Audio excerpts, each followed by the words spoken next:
आज कैबिनेट की बैठक प्रधानमंत्री जी की अध्यक्षता में हुई और बहुत ऐतिहासिक फैसले लिए हैं।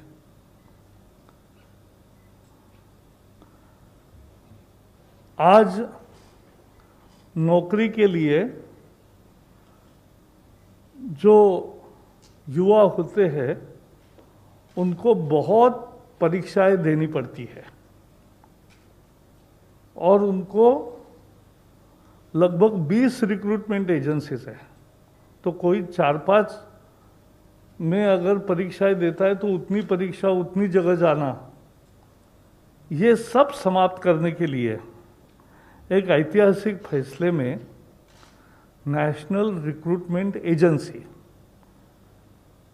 राष्ट्रीय भर्ती संस्था, ये परीक्षा लेने वाली कॉमन एलिजिबिलिटी टेस्ट ये लेगी और इसका करोड़ों छात्रों को लाभ मिलेगा। छात्रों को यानी युवाओं को लाभ मिलेगा जो नौकरी के लिए आवेदन करते हैं।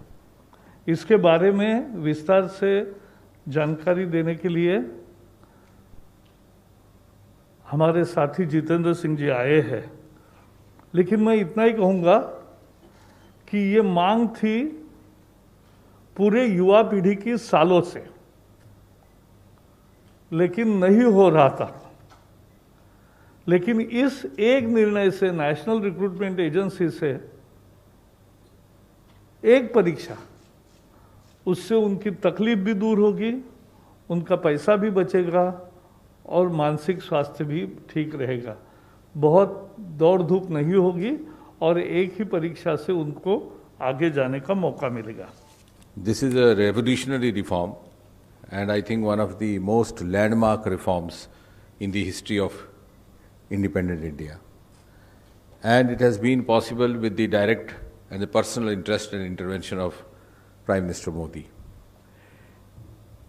आपने विस्तार में ये प्रेजेंटेशन देखी, तो संक्षेप में यदि आप मुझसे पूछें तो मैं ये कहूँगा कि this is reform which will bring in ease of recruitment, ease of selection, ease of job placement and thereby ease of living, particularly for certain sections of society which are at a disadvantage on one account or the other.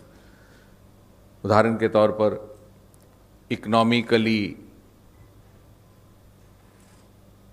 not so privileged strata और lower economic strata.